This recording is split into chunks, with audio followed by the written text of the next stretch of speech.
And half my face is numb because I'm still waiting for the anesthesia to wear off from having some teeth pulled this morning. So I am likely to slur my words a bit more and probably spit blood at different times.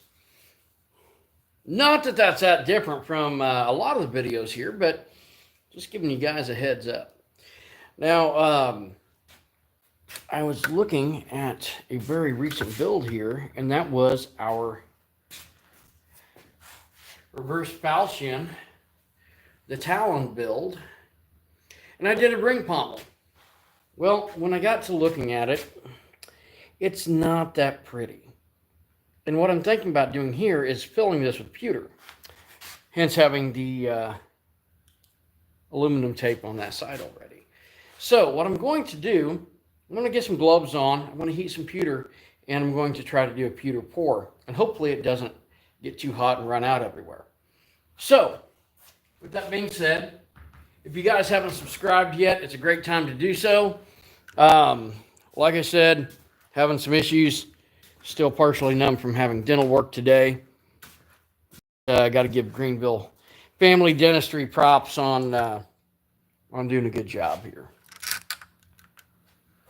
All right, so before I get going too far, I have to make sure I have pewter.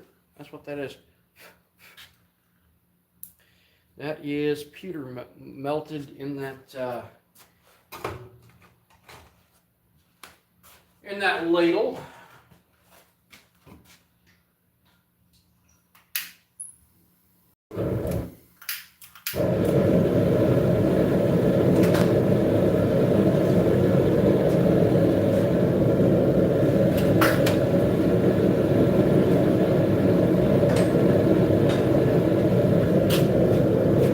And I may try to melt just a little bit more in that, mostly because it's going to, it's better to have more than what you actually need. I'm going to be doing this pour pretty much on the anvil, because I'm going to be holding the sword with one hand and pouring with the other.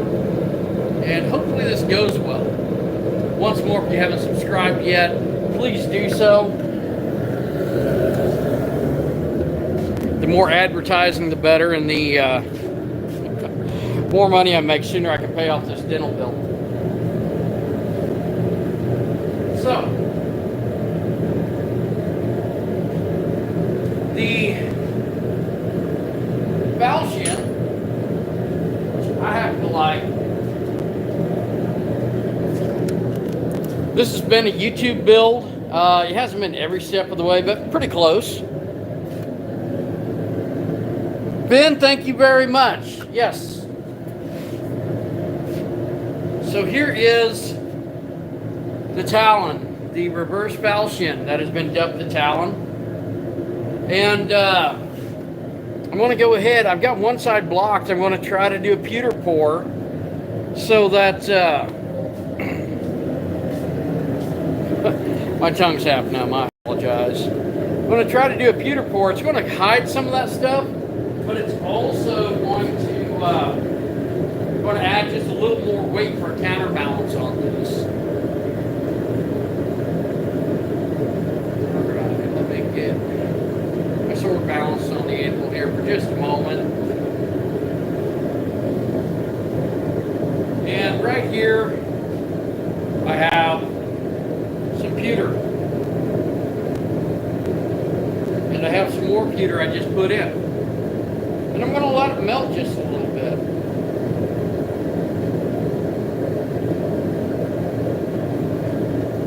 Then I'll probably heat that up a little more, and we're going to do this pour. Now this is technically an open face pour, so hopefully I don't have any gas inclusions and everything goes well.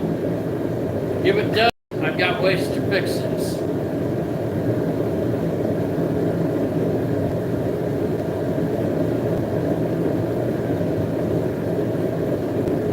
Now,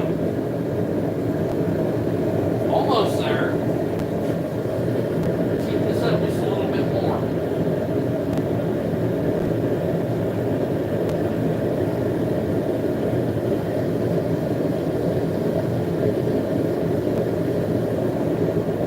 And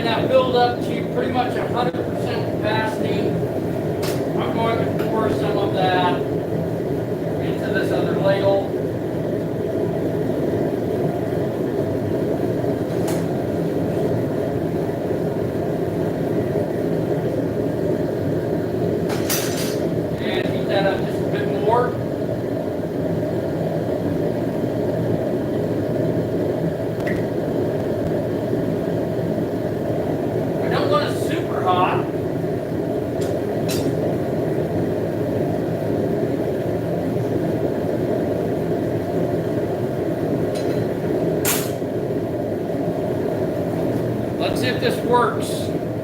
You guys ready? Here we go.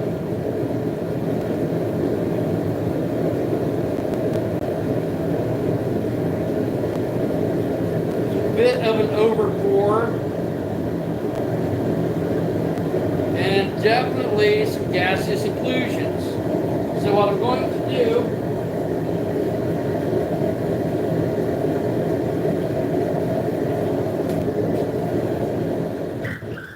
I'm going to go ahead and turn the heat off there. Let me see if I can light this off.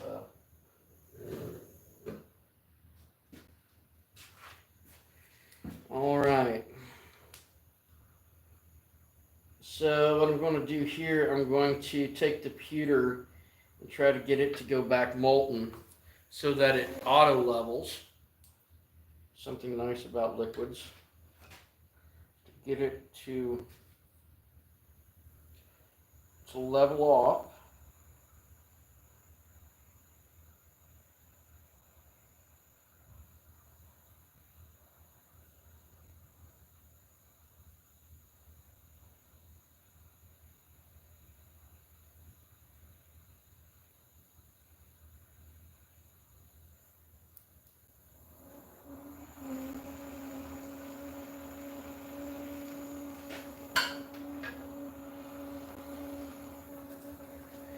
And there's one bubble that has opened up for sure. Two of them. Damn it.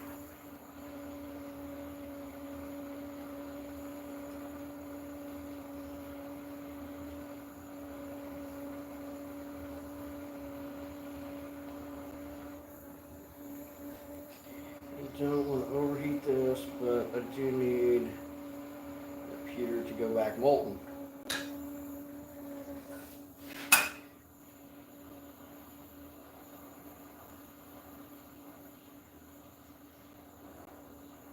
Come on.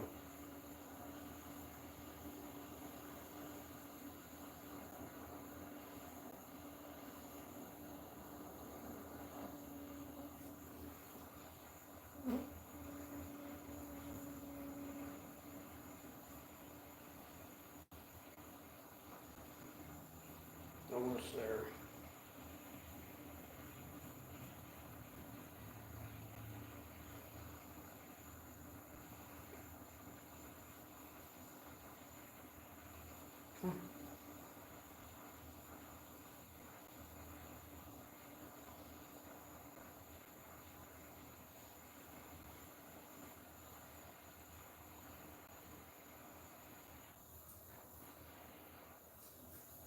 There we go. Now I'm going to let this cool. Now, because there was some epoxy put in the handle and so forth, I want to be cautious about that. They're just frosted, so I think I'm good. We're going to wait a moment. Danny, how's it going? What did I use to block the other side? I used some aluminum tape. It's used for HVAC. And once I'm absolutely certain that it's cooled, I will show you guys that. And the side that was blocked, which is right here,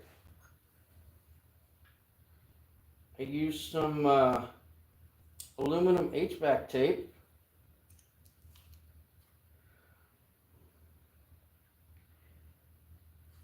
To do that side.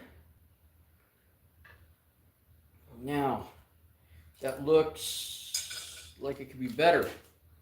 So I'm going to let, surely that entire piece won't. Now this is going to be one of two things, guys. This is going to be really good or really bad. So I don't know which, but I want to auto level this side. And I'm hoping it doesn't go liquid all the way through.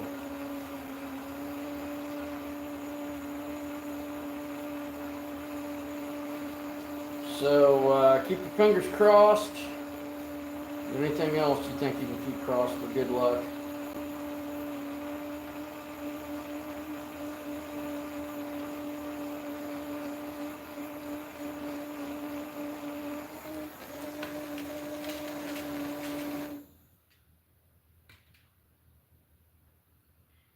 And then this will contract again. All right, frosted and contracted. It doesn't look terrible. It's not maybe my favorite thing, but it does work. Okay. So once more, we're going to let that cool before I handle it too much. But now that does feel a little better. It's got a little more counterweight in it, and if I want to do a carving or something in there, I can, and it's likely that I will.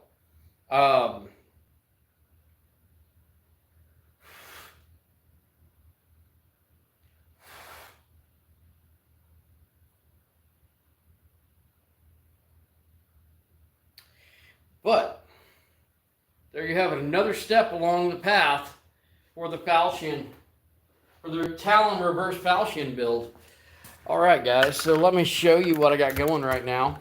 Once more, if you haven't subscribed yet, it's a great time to do that. You see, this is a little dished in. That's a little bulbous on that side. So if I wanted to, I could heat this side and I could add a little more pewter to get that effect. But I think what I'm going to do, since this would be carried cross draw, I think I may end up putting it, doing some sort of engraving there and maybe there, or I may end up setting a stone in that. So yeah, Ben, that's what I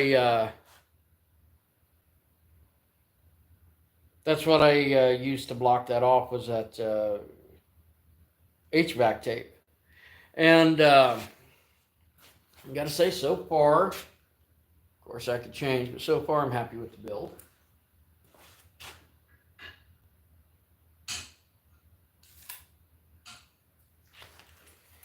So be sure to check out some of the other videos.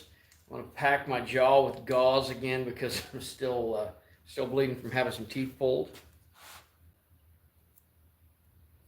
Well, thank you, Robert. I appreciate that. Okay, so if you guys haven't subscribed, it's a great time to do that. And check out some of my other videos, and you can see some of the videos of the Falchion build coming up to this point. Check the description. There's 3 links there. One is a Facebook link that goes to Axle Main Forge Memory, our business here. Another one goes to the Forge Memory family, where you can see step-by-step builds. And you can also check out a link to the Turtle Island Preserve, where Cheyenne and I will be teaching with Robbie Bowman at Eustace Conway's from Mountain Men, September 6th and 7th. We'll see you then. You guys have a great one.